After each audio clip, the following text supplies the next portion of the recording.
Hai guys, selamat datang di Rizky Channel. Jangan lupa tekan subscribe dan loncengnya ya. Dan juga jangan lupa like, comment, and share. Terima kasih.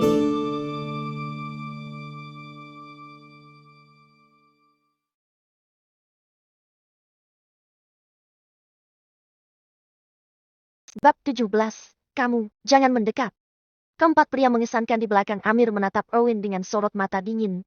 Setelah menerima perintah Amir, salah satu pria yang tinggi kurus berkata dengan pelan. Cukup aku sendiri untuk menghadapinya. Ada kepercayaan diri yang kuat di matanya. Meskipun Owen telah menjatuhkan puluhan orang biasa, bagi mereka itu juga hanya hal yang remeh. Terlebih mereka telah mengalami pertempuran hidup dan mati yang tak terhitung jumlahnya, sangat berpengalaman dalam pertempuran asli. Oleh karena itu, ketika menghadapi seorang pemuda, salah satu dari mereka saja sudah cukup. Paman Warsono, habisi dia. Tangkap dia. Aku ingin dia merasakan keputusasaan. Andrian berdiri dan berteriak sambil mengertakkan giginya di samping. Tenang saja. Akan aku kalahkan dalam 3 serangan. Pria bermarga Warsono itu mengulurkan 3 jarinya dengan sombong. Begitu selesai berbicara, dia sudah melancarkan serangan yang secepat kilat, mengubah posisi telapak tangannya menjadi cakar dan menangkap ke arah lengan Owen. Menyingkir! Owen berteriak dingin dan menampar telapak tangan lawannya. Kamu masih berani melawan? Pria bermarga Warsono mendengus dingin dan mempercepat kecepatan tangannya. Namun, kecepatan Owen lebih cepat darinya, membuat ekspresi pria bermarga Warsono itu berubah drastis. Bam! Detik berikutnya, pria bermarga Warsono langsung terhempas dan menabrak dinding aula. Segera, semua yang melihat terkejut. Kenapa kekuatan orang ini bisa begitu kuat?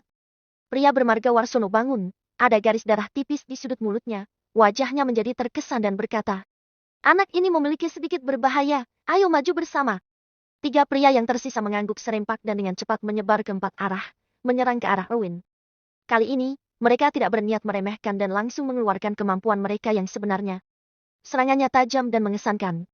Semua yang dilewati oleh tinju mereka, menghasilkan ledakan.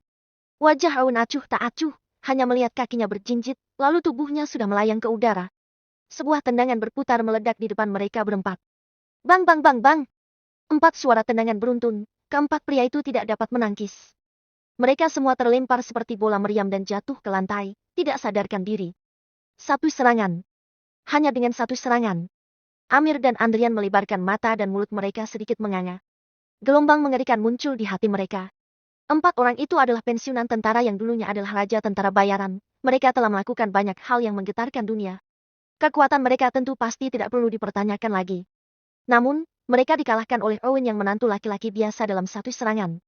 Pada saat ini, kepercayaan diri mereka sudah hancur. Tuk tuk tuk. Langkah kaki Owen terdengar, selangkah demi selangkah berjalan menuju Andrian. Suara langkah kaki terdengar di telinga Andrian bagaikan suara kematian. Kamu, jangan mendekat, jangan mendekat. Wajah Andrian dipenuhi dengan ketakutan, dirinya terus mundur ke belakang. Bukankah kamu ingin agar aku tahu seberapa tinggi langit? Owen mencengkeram kerah Andrian dan mengangkatnya. Sekarang katakan padaku, apa itu langit tinggi dan bumi tebal? Andrian ketakutan dan wajahnya memerah. Dalam hatinya, dia menyesal tidak seharusnya mengeluarkan kata-kata jahat seperti itu. Lepaskan anakku. Kalau kamu ingin membuat kesepakatan, aku akan menyetujuinya. Melihat putranya menghadapi situasi berbahaya seperti itu, Amir hanya bisa membuka mulutnya untuk berkompromi. Owen melemparkan Andrian ke lantai dan menghitung waktu. Masih ada 5 hari tersisa dari periode 7 hari. Aku mau kamu membawa Andrian menyerahkan diri ke kantor polisi dalam waktu 5 hari. Katakan kebenaran tentang masalah 3 tahun yang lalu. Selain itu, juga harus memberi kompensasi pada Lestari. Owen berkata dengan pelan. Wajah Amir kebingungan. Setelah beberapa saat, dia mengertakkan gigi dan berkata, baik, aku berjanji padamu. Owen melirik Andrian, ada sedikit kedinginan melintas di matanya. Kemudian, cahaya perak melintas dari tangannya dan sebatang jarum perak menusuk ke tubuh Andrian. Jarum semut pelahap jantung. Setiap malam akan kambuh sekali, penderita akan merasakan sakit 10.000 semut melahap jantung mereka. Meskipun tidak sampai mati, bisa membuat hidup lebih buruk daripada kematian, seperti hukum paling kejam di dunia. Kamu, apa yang kamu lakukan padaku? Andrian merasa sedikit dan berkata dengan tatapan kosong. Ini hanya sedikit trik. Setelah kamu menyelesaikan apa yang aku katakan, aku pasti akan menghilangkannya untuk kamu. Rowan tersenyum penuh arti dan berbalik pergi. Ayah, apakah kamu benar-benar ingin berjanji padanya? Setelah sosok Rowan benar-benar menghilang, Andrian dengan cepat berkata. Kalau kebenaran terungkap, Aku tidak hanya akan masuk penjara, Arif juga pasti tidak akan melepaskan keluarga kita. Aku tidak berjanji padanya. Itu hanya tindakan sementara. Kalau tadi aku tidak seperti itu, nyawamu sudah pasti akan hilang. Amir mendengus dingin dan berkata, lalu apa yang kita harus lakukan sekarang? Barusan trik macam apa yang dia gunakan padaku? Andrian dengan cepat bertanya. Tentu saja itu untuk menghapus penghinaan hari ini. Apakah kamu lupa paman keduamu? Ketika kamu masih muda, dia berguru ke Gunung Kota Biru untuk berlatih seni bela diri. Setahun yang lalu, dia mengirimiku pesan dan berkata dirinya sudah menjadi seniman bela diri legendaris yang sangat kuat. Wajah Amir penuh percaya diri. Tidak peduli seberapa kuat Owen, dia hanyalah orang biasa. Dia tidak akan pernah bisa menjadi tandingan seniman bela diri. Aku akan segera mengirim pesan pada paman keduamu, memintanya kembali untuk membunuh bajingan kecil itu. Mengenai apa yang dikatakan bajingan kecil itu, seharusnya hanya untuk menakutimu saja, tapi jangan menganggapnya enteng. Nanti kita pergi ke rumah sakit untuk memeriksanya. Mendengar itu, wajah Andrian berseri-seri sambil berkata, baik. Di luar villa keluarga Kusnadi, Kevin sedang menunggu dengan cemas, terus melihat jam tangannya. Menghitung waktu, seharusnya Owen sudah dibunuh dan dibuang. Baru saja, dia juga melihat kepala keluarga Kusnadi datang dengan membawa orang. Owen pasti akan kematian. Pada saat ini, ada pergerakan di gerbang kediaman keluarga Kusnadi. Kevin dengan cepat memfokuskan matanya pada gerbang kediaman. Krek! Pintu terbuka dan sesosok tubuh perlahan keluar. Segera, Kevin membeku. Bagaimana mungkin? Kenapa Owen masih sehat-sehat saja? Ini sangat berbeda dari apa yang dia harapkan. Apa yang sebenarnya terjadi di dalam? Antar aku pulang. Saat Kevin kebingungan, Owen sudah masuk ke mobil. Baik, baik. Otak Kevin menjadi kosong dan menyalakan mobil. Dalam perjalanan, dia menarik napas dalam-dalam dan tidak bisa menahan diri, lalu bertanya, bagaimana cara kamu bisa keluar? Aku berjalan keluar. Owen menanggapi. Kevin terdiam sejenak, lalu melanjutkan. Maksudku, bagaimana kamu bisa keluar dengan utuh? Aku membuat kesepakatan dengan Andrian. Owen asal menyebutkan. Mobil melaju kencang sepanjang jalan dan akhirnya berhenti di gerbang kediaman keluarga Renata. Setelah menurunkan Owen, Kevin bergegas pergi ke rumah keluarga Renata untuk menyampaikan kabar ini kepada anggota keluarga Renata. Lestari dan Luciana duduk tak berdaya di ruang tamu, menunggu hasilnya dengan cemas. Melihat Owen berjalan masuk, mereka berdua membeku sejenak pada saat bersamaan. Lestari dengan jelas menghela napas dan tampak lega. Ron akhirnya kembali dengan utuh. Eka benar-benar tidak berbohong. Dia benar-benar menyelesaikan krisis keluarga Renata. Hanya saja Eka pasti membayar harga mahal untuk menyelamatkan benda tidak berguna sepertimu. Benar-benar tidak layak. Luciana menepuk dadanya dulu dan menghela nafas lega, lalu mencibir dingin pada Owen. Mendengar itu, Owen mengerutkan keningnya. Dia merasa sedikit terkejut dengan kata-kata Luciana. Segera, Luciana mengeluarkan ponselnya dan menelpon Eka. Dia juga sengaja menyalakan pengeras suara untuk membuat Owen jijik.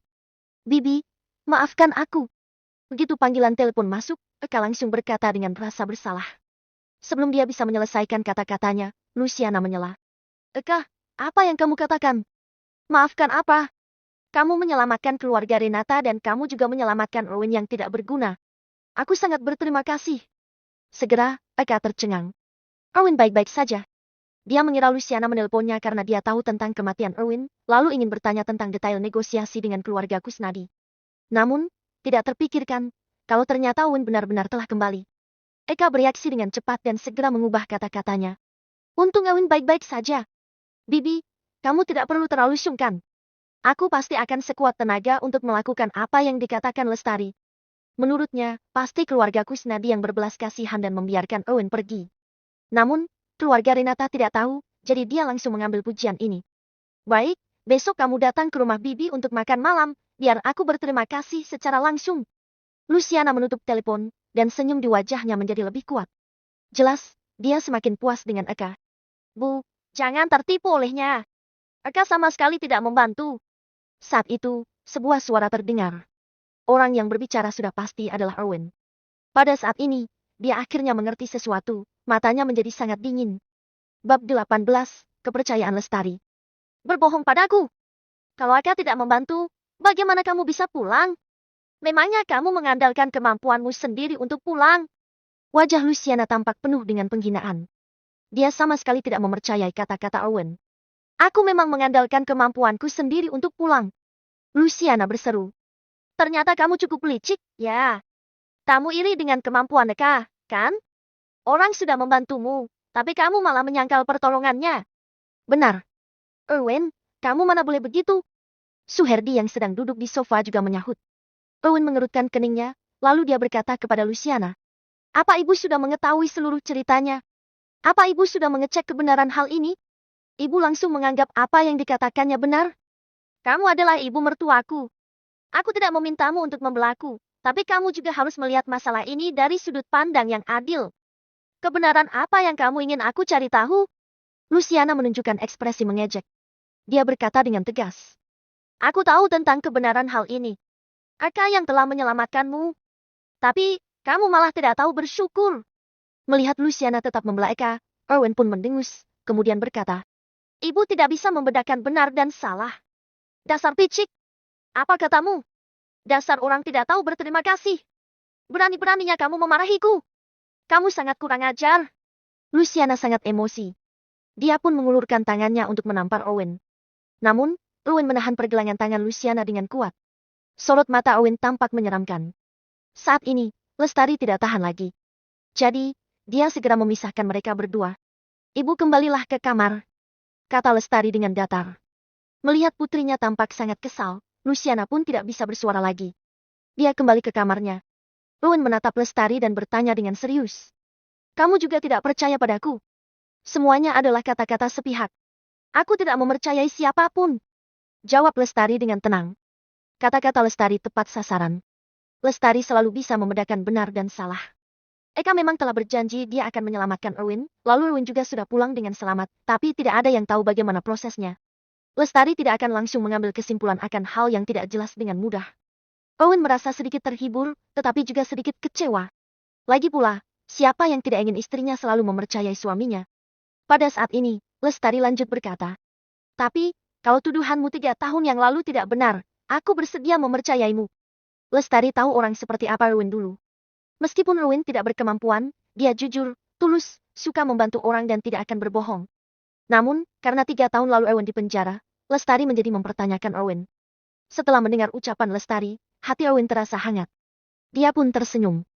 Amarah di hatinya langsung menghilang. Memangnya kenapa kalau Erwin disalahpahami oleh seluruh dunia? Dia tidak peduli selama gadis di depannya percaya padanya. Orang lain tidak penting. Aku tahu kalau ibu merasa kamu tidak berkemampuan, pilih kasih terhadapmu dan membuatmu merasa sangat tidak nyaman. Tapi, bagaimanapun juga, dia adalah ibuku dan ibu mertuamu. Selama dia tidak keterlaluan, aku harap kamu bisa bersabar terhadapnya. Setelah Lestari selesai berbicara, dia juga kembali ke kamarnya. Erwin berdiri dan melamun. Kalau Luciana tidak keterlaluan, Erwin tentu saja akan bersabar demi Lestari. Namun, kalau Luciana keterlaluan, Erwin tidak akan berdiam diri. Pada saat yang sama, di rumah tua keluarga Renata. Apa? Erwin keluar dari rumah keluarga Kusnadi dengan selamat? Nyonya besar Renata tercengang. Semua anggota keluarga Renata juga sangat terkejut. David, yang paling ingin Erwin mati, hampir terduduk di lantai. Bagaimana mungkin? Apa yang sebenarnya terjadi? Tanya Nyonya besar Renata dengan serius. Aku dihentikan di luar rumah keluarga Kusnadi, jadi aku tidak tahu apa yang terjadi di dalam. Jawab Kevin dengan tak berdaya. Semua orang terdiam, kemudian mereka mulai menebak apa yang telah terjadi di rumah keluarga Kusnadi. Setelah beberapa saat, Nyonya besar Renata berkata, Erwin bisa keluar dari rumah keluarga Kusnadi dengan aman berarti keluarga Kusnadi tidak peduli dengan masalah itu. Maka itu, krisis keluarga Renata juga sudah selesai. Dia mengembuskan napas lega, kemudian berkata, tapi, aku tidak mengerti kenapa keluarga Kusnadi membiarkan Erwin pergi dengan mudah.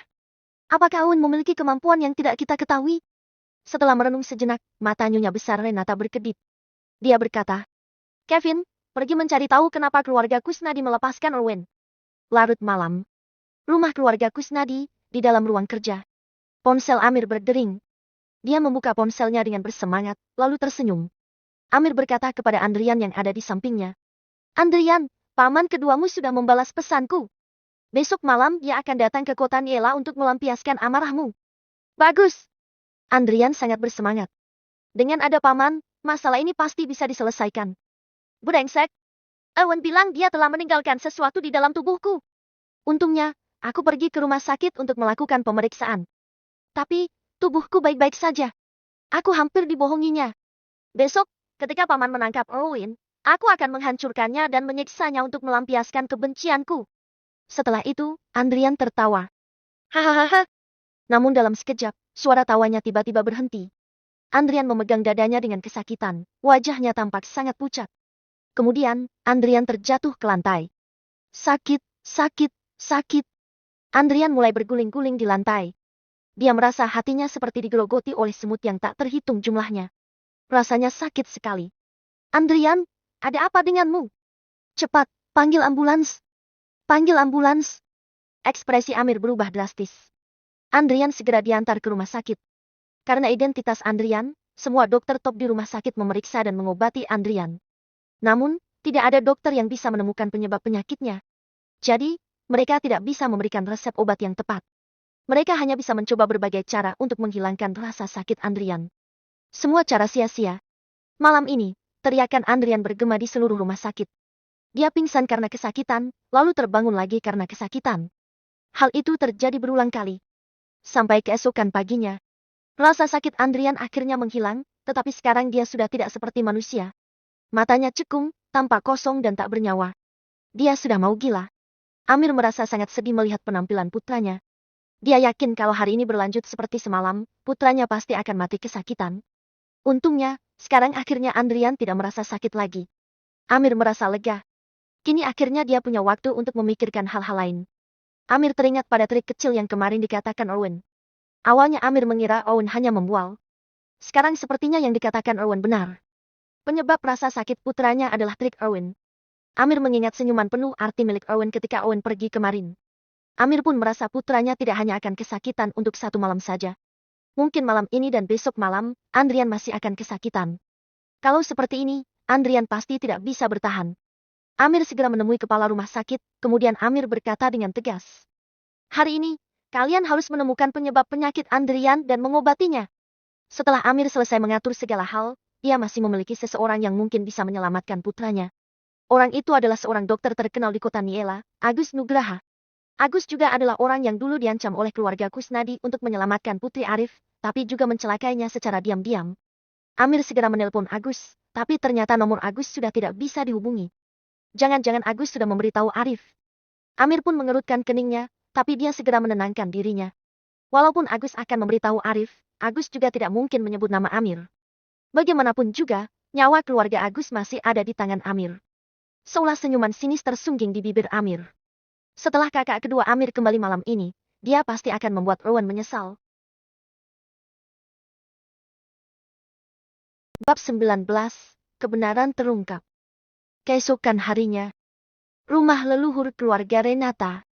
Nenek, aku telah menemukan alasan mengapa Owen bisa keluar dari kediaman keluarga Kusnadi dengan utuh. Berita itu datang dari bibi kedua. Eka, si tuan muda dari keluarga Pratama, yang membayar mahal untuk menebus kesalahan keluarga Kusnadi. Baru setelah itu keluarga Kusnadi membiarkan Owen pergi dan memaafkan keluarga Renata.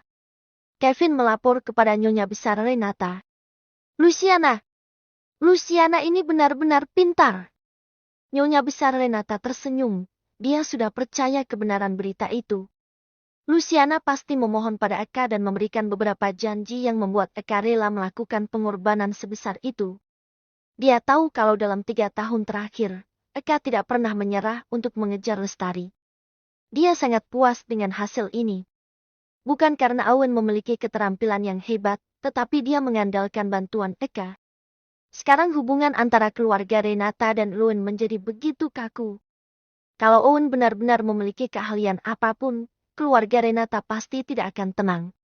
David yang berada di samping, tidak bisa membantu tetapi mengepalkan tinjunya. Sialan, bagaimana mungkin Owen memiliki keberuntungan seperti itu? Ternyata Eka yang menyelamatkannya. Baiklah.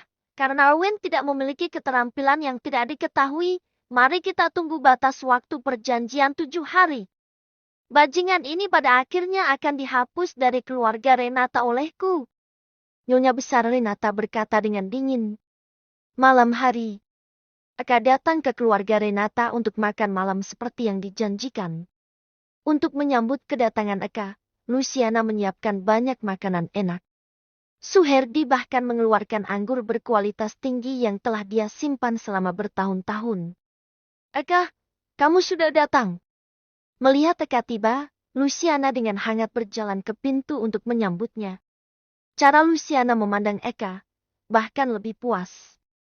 Alasan mengapa Luciana ingin putrinya mengganti suami yang lebih cakap adalah karena dia ingin putrinya dihargai oleh nyonya besar Renata lagi. Eka benar-benar kandidat yang sempurna. Lestari, cepat datang sambut Eka. Luciana berteriak keras, diikuti dengan nada memerintah. Erwin, buatkan teh untuk Eka. Lestari dengan sopan datang ke pintu untuk menyambut Eka. Sedangkan Run acuh tak acuh, matanya dingin. Dasar tidak berguna. Apa kamu tuli? Maki Luciana. Bibi, sudahlah. Ini pasti karena aku yang menyelamatkannya. Harga dirinya terpukul keras dan dia membenciku, jadi tidak perlu mempersulitnya. Eka tersenyum menghina dan mulai berpura-pura menjadi orang baik lagi. Blak! Kilatan dingin melintas di mata Owen. Dia menampar wajah Eka dan berkata dengan dingin. Lihat aku dan jawab. Apakah kamu yakin kamu membantuku? Semua orang langsung tercengang. Dasar tidak berguna. Apa yang kamu lakukan? Segera, Luciana melindungi Eka di belakangnya dan berteriak dengan marah. Apakah kamu sakit kepala? Apakah kamu benar-benar berpikir kalau kamu mengandalkan diri sendiri untuk keluar dari kediaman keluarga Kusnadi dengan selamat? Kamu menderita hipokondria. Kalau tidak ada Eka, bisakah kamu masih berdiri di sini untuk berbicara?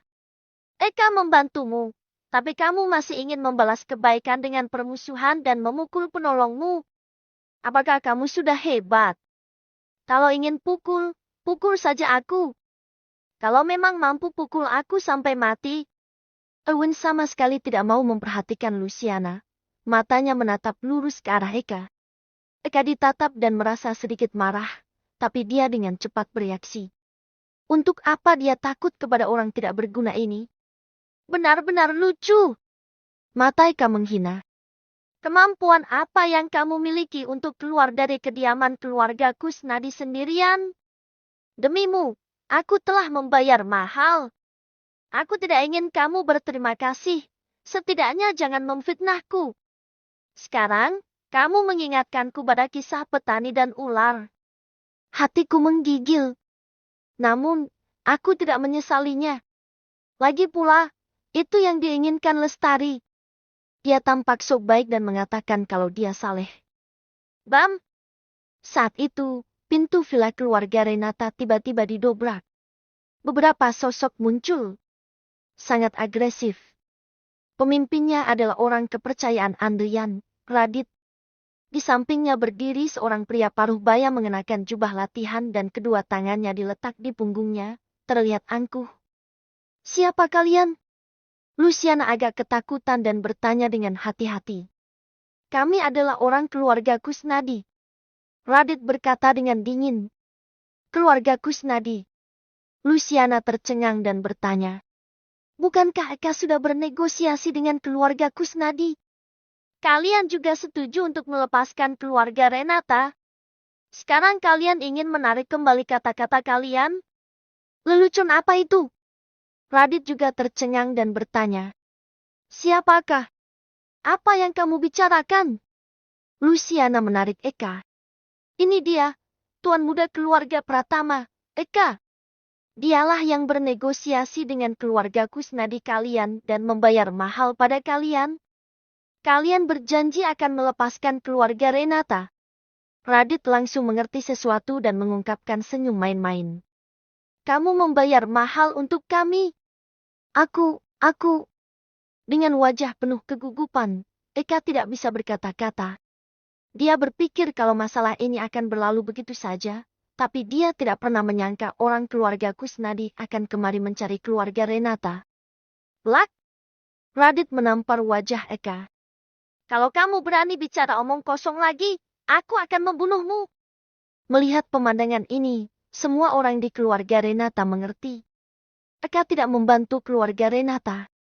Luciana hanya merasakan sensasi terbakar di wajahnya. Dia selalu percaya kalau Eka lah yang membantu keluarga Renata. Sekarang setelah kebenaran terungkap, dia hanya merasa wajahnya dipukul berkali-kali.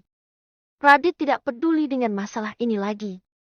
Tatapannya mengarah ke Owen dan berkata kepada pria paruh baya di sampingnya. Tuan kedua, dia adalah Owen. Pria paruh baya itu adalah paman kedua Andrian, Wahyu Kusnadi. Apakah kamu yang menggunakan trik pada keponakanku? Wahyu berteriak dingin. Kembalilah bersamaku dengan patuh dan hilangkan trik yang ada pada keponakanku.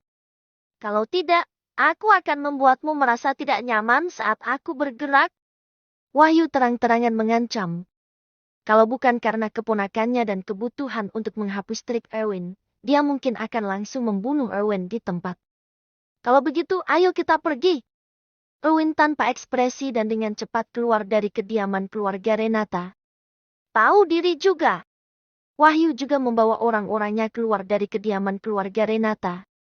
Pada saat ini, hanya Luciana dan dua orang lainnya yang tersisa di dalam rumah. Ekspresi mereka bervariasi. Luciana akhirnya mengerti kalau Owen benar-benar mengandalkan dirinya sendiri untuk meninggalkan kediaman keluarga Kusnadi dengan selamat. Namun, metode macam apa yang dimiliki sampah ini, sampai bisa membuat keluarga Kusnadi ketakutan? Wajah Eka memucat dan hatinya diam-diam memaki. Sialan, apakah bajingan ini memiliki keterampilan yang tidak diketahui? Ekspresi Lestari rumit, tapi dia merasakan sedikit kenyamanan di hatinya. Kali ini, Owen benar-benar tidak berbohong padanya. Dia tidak bisa tidak menantikan hasil Owen membuktikan ketidakbersalahannya beberapa hari kemudian. Namun segera, ekspresi kekhawatiran yang kental muncul di wajahnya. Mungkinkah sesuatu terjadi pada Owen? Hatinya berpikir, tapi kakinya bergerak ke arah luar. Luciana segera membanting pintu hingga tertutup dan menghalang di depan pintu. Jangan keluar. Keluarga Kusnadi sangat kuat. Apa gunanya kamu pergi? Bab 20. Membunuh orang. Owen dibawa ke salah satu mobil komersil keluarga Kusnadi. Wahyu sedang duduk di Rolls Royce lainnya. Konvoi pun berangkat dan melaju menuju kediaman keluarga Kusnadi. Cit! Di tengah jalan, sebuah kendaraan komersial tiba-tiba berhenti, menyebabkan seluruh konvoi berhenti. Kemudian, pintu mobil terbuka, tangan Owen memegang leher pengemudi. Dia melepaskan tangannya dan turun dengan wajah tanpa ekspresi. Owen, apa yang ingin kamu lakukan? Wahyu keluar dari mobil dan bertanya dengan dingin. Dia tidak menyangka kalau Owen akan membuat keributan di jalan. Dia sudah memutuskan untuk memberi pelajaran pada Owen terlebih dahulu. Tentu saja, membunuhmu. Owen dengan dingin menanggapi dengan kilatan niat membunuh di matanya. Keluarga Kusnadi memiliki mental oportunis. Mereka sama sekali tidak menganggap serius perkataan Owen. Owen harus memberi pelajaran pada keluarga Kusnadi, yaitu dengan membunuh paman kedua Andrian ini. Alasan mengapa dia dibawa ke sini adalah karena dia tidak ingin Lestari melihatnya membunuh orang. Begitu kata-kata itu keluar, Wahyu sedikit tercengang. Orang yang biasa juga berani mengucapkan kata-kata seperti itu padanya. Sialan! Ruin, dasar bajingan, kamu berani berbicara dengan liar. Tuan kedua, bunuh dia. Saat ini, Radit juga keluar dari mobil dan berteriak.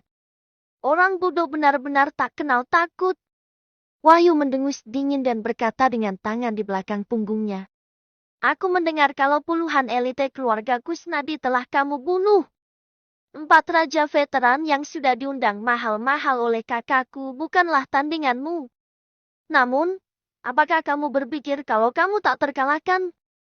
Kamu benar-benar tidak tahu betapa kuat dengan orang lain. Di dunia ini, ada juga jenis orang khusus, yang disebut seniman bela diri, yang memegang kekuatan tak tertandingi. Pada dasarnya berbeda dari orang biasa. Satu orang bisa menggantikan ribuan pasukan. Tidak terlalu berlebihan untuk mengatakan kalau itu adalah dewa. Orang-orang yang kamu kalahkan hanyalah beberapa orang biasa. Tidak peduli berapa banyak orang menghadapi seniman bela diri, mereka akan mati. Sedangkan aku adalah seorang seniman bela diri, seniman bela diri kekuatan cahaya yang sesungguhnya. Sekarang, apakah kamu masih memiliki kepercayaan diri untuk mengatakan apa yang baru saja kamu katakan? Suara Wahyu nyaring dan kuat, bergema di seluruh jalan. Kepercayaan diri yang tak tertandingi muncul di wajahnya. Wow, aku pikir seniman bela diri hanya sedikit lebih kuat dari kami. Aku tidak menyangka perbedaan sebesar itu. Tuan kedua sungguh luar biasa. Radit dan yang lainnya tidak bisa tidak memuji. Wajah mereka penuh dengan kekaguman. Namun, Rowan memandang mereka seperti sedang melihat orang idiot. Guru besar telah memberitahunya kalau seniman bela diri dibagi menjadi kekuatan cahaya, kekuatan kegelapan, kekuatan transformasi, guru agung, bawaan langit, alam suci dan alam dewa. Di antara mereka, alam guru agung sangat langka, dan sudah menjadi eksistensi yang mendominasi dunia. Bawaan langit bahkan lebih langka, biasanya tidak akan mudah muncul. Adapun alam suci dan alam dewa bahkan jauh lebih langka.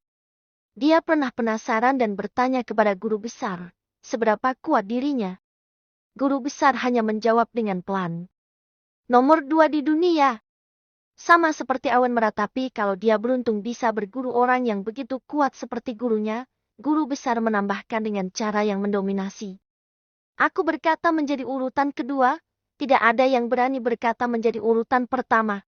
Kalimat ini mengejutkannya untuk waktu yang lama. Setelah 3 tahun berguru di bawah guru besar, alamnya saat ini telah mencapai kekuatan transformasi puncak, dan dia hanya berjarak 1 langkah dari alam guru agung. Rowan yakin dalam waktu 1 tahun, dia akan mampu maju ke guru agung, dan masuk jajaran seniman bela diri tingkat atas. Adapun Wahyu di depannya, yang baru saja menjadi seniman bela diri dan telah memasuki kekuatan cahaya, dia tidak bisa membantu tetapi merasa sedikit konyol kalau Wahyu memiliki rasa superioritas di depannya. Bukankah ini setara dengan seorang siswa sekolah dasar yang pamer di depan seorang mahasiswa kalau dia telah belajar 1 tambah 1 sama dengan 2? Nak, tatapan mata apa itu? Wahyu mengerutkan keningnya. Mengapa bocah ini tidak takut dan masih mengungkapkan tatapan aneh ini? Tuan kedua, dia pasti ketakutan sampai menjadi bodoh. Radit mencibir di samping. Wahyu tiba-tiba merasa kalau ini adalah satu-satunya kemungkinan. Namun, Rowan terlalu malas untuk membandingkan dengan mereka. Dia langsung menyerang dan meninju Wahyu. Kamu masih berani mengambil inisiatif untuk menyerangku? Kamu memang ketakutan sampai bodoh. Wahyu tersenyum menghina, lalu meninjunya.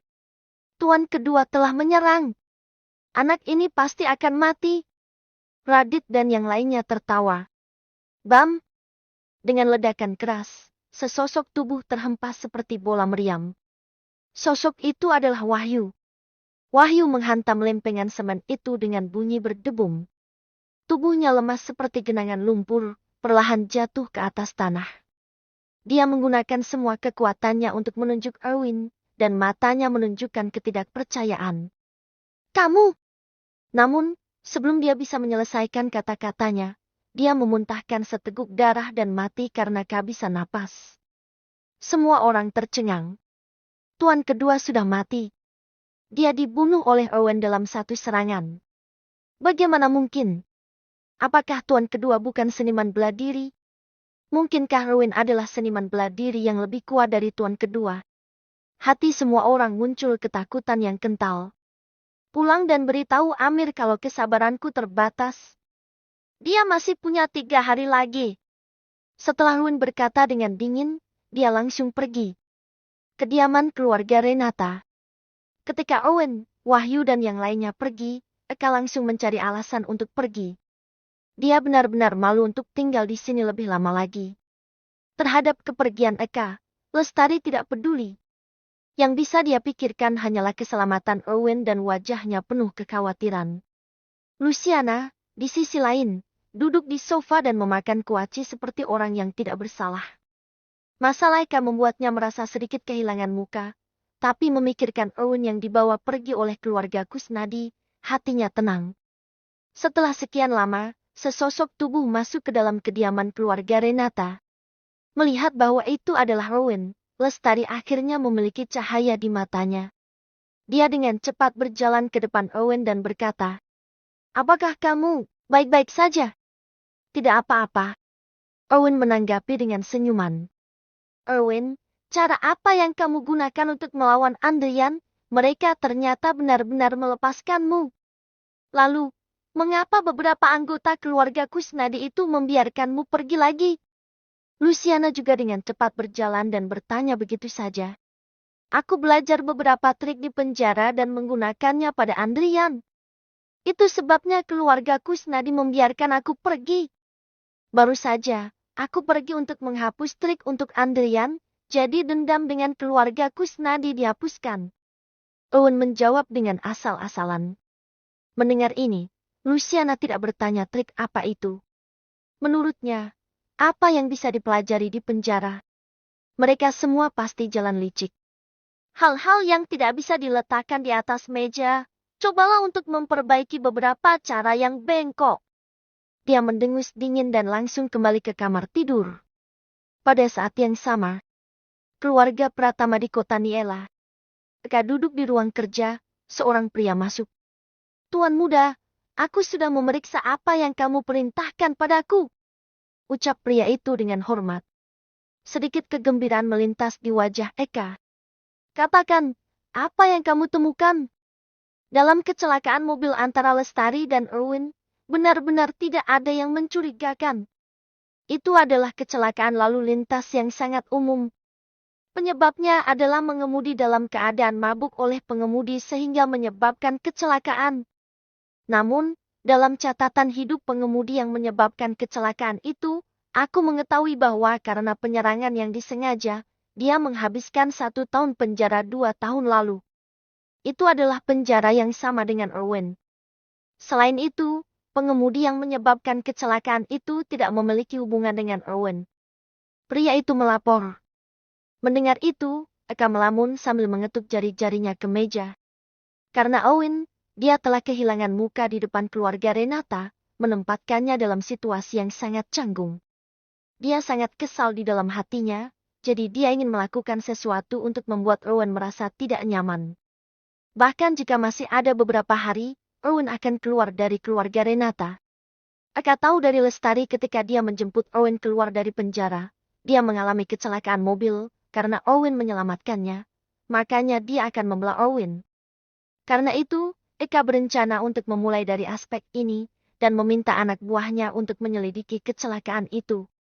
Setelah beberapa saat, Eka berkata, "Owen dan pengemudi yang menyebabkan kecelakaan itu ternyata tinggal di penjara yang sama, jadi mereka mungkin saling kenal. Ini adalah kejutan yang menyenangkan. Namun, hubungan ini saja tidak membuktikan kalau Owen yang mengarahkan dan bertindak dalam kecelakaan mobil." Pria itu dengan cepat bertanya, "Tuan muda, apa yang perlu aku lakukan?" "Karena tidak ada koneksi, maka buatlah koneksi." Mata Eka berkedip dengan sedikit kelicikan. "Pergilah, transfer uang 2 miliar ke rekening anggota keluarga pengemudi. Jangan, 400 juta sudah cukup. Erwin tidak mampu membayar uang sebanyak itu."